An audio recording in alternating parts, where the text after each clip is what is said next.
नोएडा से बड़ी खबर जहां पर कई जगहों पर एक बार फिर से बवाल हुआ है। आज एक बार फिर से बवाल देखा गया। पुलिस और प्रदर्शनकारी आमने सामने आए हैं। पुलिस पर पथराव करते हुए प्रदर्शनकारी देखे गए हैं। सेक्टर 80 में एक बार फिर से पत्थरबाजी हुई है। सेक्टर 121 में पुलिस की गाड़ियों पर देखिए पथराव भी हुआ है। हिमांशु और जानकारी देंगे। हिमांशु, कल जिस तरह का माहौल बना रखा था, प्रदर्शन जिस तरह से किया गया था, क्या आज भी वैसी स्थितियां बना रखी हैं? इस समय की अपडेट्स दें। बिल्कुल, देखिए आपको बता दें कि आज भी स्थिति जो है वो एक बार फिर से बेकाबू हुई है और कुछ श्रमिक जो है वो सड़कों पर उतरे थे, जिसके बाद आपको बता दें कि प्रदर्शन किया जा रहा था और इस दौरान जो प्रदर्शनकारी थे वो उग्र हुए। लिहाजा अब इस मामले में पुलिस मौके पर भारी संख्या में पुलिस फोर्स पहुंचा हुआ है और आपको बता दें कि लगातार जो है वो लोगों को हटाया जा रहा है, भीड़ को वहां से मौके से डिस्पर्स किया जा रहा है। उद्देश्य यही है कि शांति व्यवस्था बनी रहे। इस तरीके से माहौल एकाएक खराब हुआ और उसके बाद आज फिर इस तरीके की तस्वीरें एक बार देखने को मिली है, जब पत्थरबाजी की गई। पुलिस पर एकाएक जो कथित श्रमिक हैं वो टूट पड़े। लिहाजा पुलिस ने स्थिति बेकाबू होते हुए और फोर्स का डिप्लॉयमेंट किया और जो तमाम लोग वहां इकट्ठा हुए थे सभी को डिस्पर्स करके हटाया गया ताकि स्थिति सामान्य रहे। फिलहाल मौके पर भारी संख्या में पुलिस बल, पीएसी और आरपीएफ तैनात कर दी गई है और तमाम अधिकारी और अफसर मौके पर मौजूद है ताकि स्थिति को नियंत्रण किया जा सके। ये तस्वीरें दो जगह से निकल के आई नोएडा में और देखिए सुबह से चूंकि जो कामगार मजदूर लोग हैं, आज अगर बात करें तो करीब 80% जो फैक्ट्रीज है वो बंद है, चूंकि गेस्टेड हॉलीडे है, लिहाजा इसको बंद किया गया। बावजूद इसके जत्था बना के कुछ भीड़ में उपद्रवी तत्व छिपकर और श्रमिकों का फायदा उठाकर इस तरीके की हरकत कर रहे हैं, जिन पर पुलिस कमिश्नरेट लगातार कार्रवाई भी कर रहा है। और आपको बता दें कि 80 से जगह कल जो है वो प्रदर्शन हुआ था और करीब 40 से 42 हजार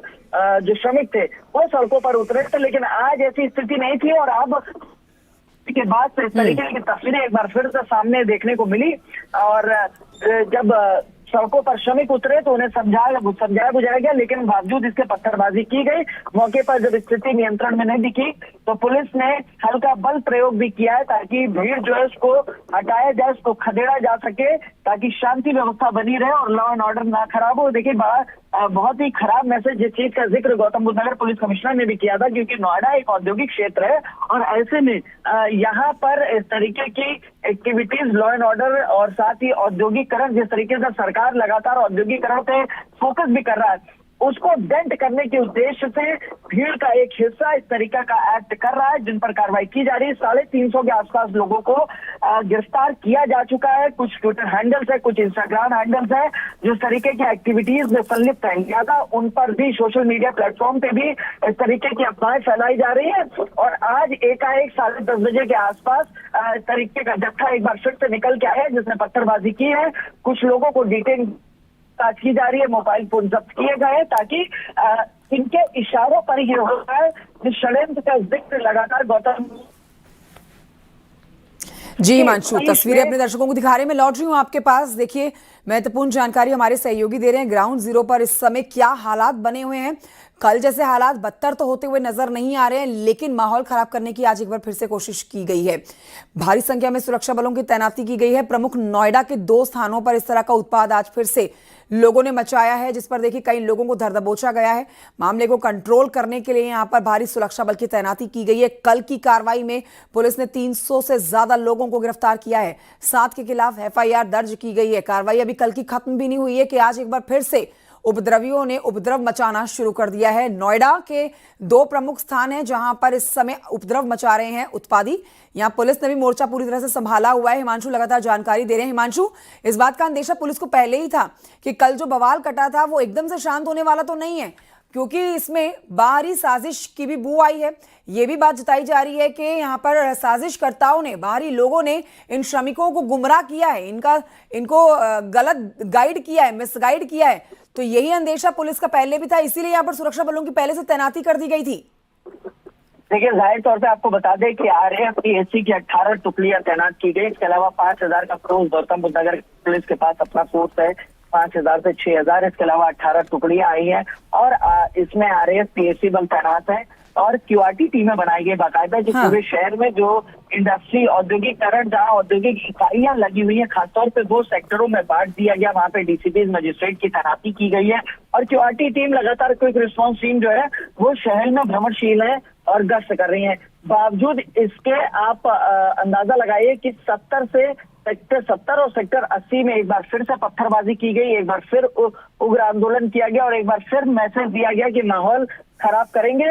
और जबकि आप देखेंगे किस तरीके से हाई लेवल कमेटी बैठी हुई थी, कल लखनऊ से सीधे पहुंची नोएडा, यहाँ पे श्रमिकों से, उद्यमी संगठनों से, तमाम लोगों से बातचीत की है, एक हल निकालने की कोशिश की। रात में 1 बजे सीएम योगी आदित्यनाथ को नोएडा से रिपोर्ट भेजी गई है। सीएम ने इसका तत्काल संज्ञान लेते हुए जो वेजेस है, यानी जो सैलरी की बात कर रहे थे, लगातार हाइक की बात कर रहे थे, उसमें बढ़ोतरी की है। लेकिन चूंकि कल जब ग्राउंड जीरो पर श्रमिकों से बातचीत की गई थी, उस दौरान उनका कहना था कि जो सैलरी है वो 20,000 होनी चाहिए, लेकिन इसी को लेकर ये श्रमिक और इनको मिसगाइड भी किया जा रहा है और कुछ तथाकथित श्रमिक जो इस श्रमिकों के आंदोलन में सम्मिलित होकर माहौल खराब कर रहे हैं, उन पर लगातार कार्रवाई की जा रही है। कुछ तस्वीरें अभी वीडियोस भी सामने आए जिसमें जो माहौल खराब करने की कोशिश कर रहे हैं उनको वहां मौके से हिरासत में लिया गया है, उनसे पूछताछ भी करेगी पुलिस। फिलहाल आपको बता दें कि 350 से ज्यादा, यानी 24 घंटे में 350 से ज्यादा लोगों को हिरासत में लिया गया है, माफ कीजिएगा, गिरफ्तार किया गया है और उनके फोन ट्रेस किए जा रहे हैं, व्हाट्सएप ग्रुप चेक किए जा रहे हैं, इंस्टाग्राम में जो ग्रुप्स बने उनको चेक किया जा रहा है। चूंकि कुछ चैट भी इस तरीके के सामने निकल के आए जिसमें कहा गया कि लाठी डंडे लेकर आए, महिलाओं से मिर्ची पाउडर लाने की अपील की गई। तो जाहिर तौर पे ये एक षड्यंत्र, एक साजिश की भी करता है और इसी दिशा में पुलिस जांच कर रही है। पुलिस के अधिकारियों का कहना है कि फिलहाल सेक्टर 70 और 80 में शांति व्यवस्था है, सभी लोगों को कुछ लोगों को हिरासत में लिया गया और बाकी भीड़ को मौके से हटा दिया गया ताकि शांति व्यवस्था बनी रहे। लेकिन लगातार उपद्रवी तत्व जो इस भीड़ में, यानी जो श्रमिकों के प्रदर्शन में शामिल होकर माहौल खराब करने की दिशा में बढ़ रहे हैं, उन पर कार्रवाई की जा रही है। जी बिल्कुल हिमांशु, 13 साल के बाद एक बार फिर से सड़कों पर यहाँ पर श्रमिक उतरे हैं और कर्मचारी उतरे हैं जो अपनी मांगों को लेकर शर्तें रख रहे हैं। हालांकि देखिए, जो शर्तें रखी गई हैं उसमें जो मांगे रखी गई हैं उन पर इस समय चिंतन चल रहा है, मंथन चल रहा है। हालांकि ये भी जानकारी मिली है कि नोएडा और गाजियाबाद की तरफ से, गाजियाबाद में जो श्रमिक उनका वेतन 3,000 रुपये बढ़ाया गया है। क्या इस बात की जानकारी इन लोगों को नहीं है, इन प्रदर्शनकारियों को नहीं है? किस बात का प्रदर्शन फिर ये हो रहा है? देखिए, जाहिर तौर पे सुबह सभी जो इनके स्टेक होल्डर उद्यमी संगठन थे और जो उद्यमी संगठन के साथ साथ जो श्रमिक संगठन थे, सभी लोगों को इस बाबत जानकारी दे दी गई थी और बावजूद इसके राय मशवरा करने के बाद, तमाम डिटेल शेयर करने के बाद, इस तरीके से जो सामने तस्वीरें आ रही हैं वो बेहद चौंकाने वाली है। और आप देखेंगे कि अकुशल जो है, यानी जो अनस्किल्ड है, उनकी तनख्वाह बढ़ाई गई है, 11,313 से 13,690 कर दी गई है। अर्धकुशल जो है वो 12,445 से बढ़ाकर 15,059 रुपए कर दी गई है और जो कुशल है, यानी जो स्किल्ड लेबर है, उनकी 13,940 से करीब 17,000 रुपए कर दी गई है। कह सकते हैं कि 4,000 रुपए की वृद्धि। इसी तरीके से अनस्किल्ड लेबर के भी बाइफरकेशन किए गए हैं, उनमें भी सैलरी बढ़ाई गई है 3,000 से 4,000। तो जाहिर तौर पर जब सैलरी बढ़ा दी गई है उसके बाद तरीके की हरकतें, सड़कों पर उतरना, प्रदर्शन करना, पत्थरबाजी करना, माहौल बिगाड़ना, ये एक साजिश की ओर इशारा का जिक्र लगातार पुलिस कमिश्नर भी कर रही है और साथ ही पुलिस के प्रेस नोट्स में भी ये डिटेल सामने आ रही है। फिलहाल पुलिस के अधिकारियों का कहना है कि इस पूरे प्रकरण में जांच की जा रही है और कुछ लोगों को मौके से हिरासत में लिया गया है, जल्द ही कार्रवाई की जाएगी। जी वाकई में हिमांशु, इस पूरे प्रकरण ने नोएडा का माहौल अशांत कर दिया है। ये एक इंडस्ट्रियल एरिया जहां पर बड़ी बड़ी कंपनीज हैं और देखिए कई ऐसी फैक्ट्रीज हैं जहां पर बड़ी संख्या में ये श्रमिक जो हैं वो काम करते हैं। अब इनको कौन गलत जानकारी दे रहा है, मिसगाइड कर रहा है, इसी को लेकर पुलिस की छापेमारी लगातार चल भी रही है। और कल की जो हमने सड़कों पर उतरे हुए उपद्रवियों को देखा, उसमें 300 से ज्यादा लोगों की गिरफ्तारी हो चुकी है। 7 लोगों के ऊपर FIR दर्ज की गई है और जिस पर पुलिस ने सख्त कह दिया है कि जो भी सरकारी संपत्तियों को नुकसान पहुंचाएगा या फिर उपद्रव फैलाने का प्रयास करेगा, लोगों को भड़काने का प्रयास करेगा, उससे सख्ती से निपटा जाएगा।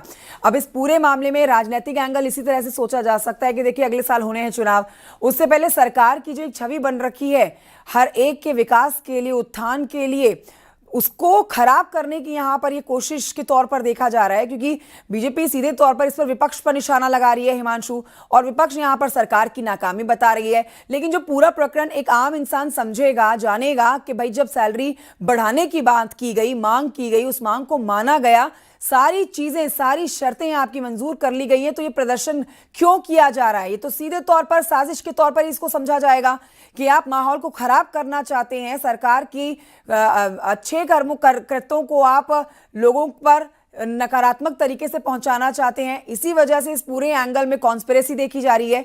हिमांशु, बिल्कुल, देखिए कंचन जिस चीज का जिक्र कर रही है, जाहिर तौर पर देखिए कांग्रेस ने अपना ट्वीट किया, इसके अलावा समाजवादी पार्टी के मुखिया है अखिलेश यादव बोला है, लेकिन ये चीज समझनी होगी कि माहौल बिगाड़ने की कोशिश। और देखिए जब सीपी लक्ष्मी सिंह ने न्यूज 18 से बातचीत की तो उसमें बाकायदा जिक्र किया है कि एक प्रॉपर कॉल सेंटर स्टैब्लिश किया गया, और कॉल सेंटर स्टैब्लिश करने के बाद श्रमिकों को व्हाट्सएप ग्रुप में जोड़ा गया। उस कॉल सेंटर को चलाने के लिए भी फंडिंग की गई है। तो एक साजिश की ओर ये इशारा करता है, और है कि इस पूरे प्रकरण में जल्द खुलासा किया जाएगा। कुछ पॉलिटिकल पार्टी से जुड़े ट्विटर हैंडल भी हैं, 50 ट्विटर हैंडल तो ऐसे बिल्कुल। हिमांशु, श्रम मंत्री ने तो ये भी कह दिया है कि मुजफ्फरनगर की जो कल रैली मुख्यमंत्री योगी आदित्यनाथ ने करनी थी, उसको असफल बनाने के लिए, विफल करने के लिए यहाँ पर विपक्ष ने पूरा प्रकरण रचा है। मैं लौटूंगी आपके पास और जानकारी लूंगी। फिलहाल पुलिस अधिकारियों की तरफ से इस पूरे मामले पर क्या कुछ कहा गया है, उसे सुनाते हैं अपने दर्शकों को। चीजें घटित हुई हैं। कल 83 जगहों पर 42,000 से अधिक मजदूर सड़कों पर उतरा था, और मात्र 2 जगहों पर हिंसक प्रदर्शन होने के कारण पुलिस के द्वारा न्यूनतम बल प्रयोग करते हुए उनको काबू में लाया गया था। बाकी अधिकांश जगहों पर जो है समझा बुझा के उनको डिस्पर्सल कराया गया था। जो श्रमिक हैं, ऐसा पता चला है कि कोई एक ग्रुप है संगठित रूप से जो उन्हें पीछे से उकसा रहा है और पीछे से बहुत सिस्टमेटिक वे से चीज़ों को आगे बढ़ा रहा है। ऐसे पिछले कुछ दिनों में, 3-4 दिनों के अंदर ही ऐसे बहुत सारे फर्जी ट्विटर हैंडल्स या अन्य सोशल मीडिया के अकाउंट्स बनाए गए हैं, जिसके माध्यम से लगातार श्रमिकों को उकसाने, वायलेंस करने के लिए, फैक्ट्रियों में आगजनी करने के लिए, पुलिस के संग भिड़ने के लिए उकसाया जाता रहा है। कल हमारे द्वारा अलग अलग स्थानों पर हुई घटनाओं को लेकर 7 FIR दर्ज की गई है और 300 से अधिक लोगों को गिरफ्तार किया गया है। इनको उकसाने की दिशा में जो लोग चिन्हांकित हुए थे, उनके भी कुछ गिरफ्तारियां की गई हैं और आने वाले दिनों में भी कुछ गिरफ्तारियां की जाएंगी। सभी श्रमिक भाइयों से आपके माध्यम से अपील रहेगी कि सरकार की नीयत को देखते हुए, मंशा को देखते हुए और उनके द्वारा उठाए गए कदमों को देखते हुए अपने अपने कामों पर पीसफुली लौटे। नोएडा औद्योगिक शहर है, और जब तक यहाँ पर शांति और अमन चैन बना रहेगा तो उस माध्यम से इंडस्ट्रीज यहाँ पर फ्लरिश करेंगी और उनका काम भी आगे बढ़ता रहेगा। मैम, षड्यंत्र की ओर इशारा किया गया था और अब इस तरीके के एक प्लेटफॉर्म देखे जा रहे हैं जो 50 ट्विटर हैंडल्स है वो भी चिन्हित किए गए हैं। कुछ चैट, कुछ वायरल ऑडियोज भी अब सामने आ रहे हैं। देखिए, अब तक की हमारी तफ्तीश में कुछ एक ऐसे ग्रुप्स आइडेंटिफाई हुए हैं जिनके बारे में विस्तृत से अलग से प्रेस कॉन्फ्रेंस की जाएगी, जो कि न केवल इस प्रदेश में बल्कि अन्य प्रदेशों में भी जहां जहां पर भी किसी भी प्रकार का अनरेस्ट हुआ है, ऐसे एलिमेंट्स की मौजूदगी भीड़ में पाई गई है। उन्हीं डेटाबेस के आधार पे हमने भी अपनी भीड़ में भी इनको सेग्रीगेट किया था, आइडेंटिफाई किया था, और उनके जितने संगठन हैं उनकी फंडिंग के बारे में भी जांच की जा रही है। पिछले 2-3 दिनों में कुछ ऐसे 50 नए ट्विटर हैंडल्स आइडेंटिफाई किए गए हैं जिनके माध्यम से गलत सूचना प्रसारित करके, अफवाहें फैला के लेबर्स को, श्रमिकों को वायलेंस के लिए उकसाया जा रहा है। ऐसे सोशल मीडिया प्लेटफॉर्मों के खिलाफ कार्रवाई की जा रही है। 2 इनमें से कल सेग्रीगेट हुए थे जिनके खिलाफ मुकदमा लिखा गया है। उनके द्वारा पुलिस ने अब तक कहीं पर भी फायरिंग नहीं की है। पुलिस ने न्यूनतम बल प्रयोग करके मात्र 2 जगहों पर न्यूनतम बल प्रयोग करके और कंडीशंस को काबू में लाए थे।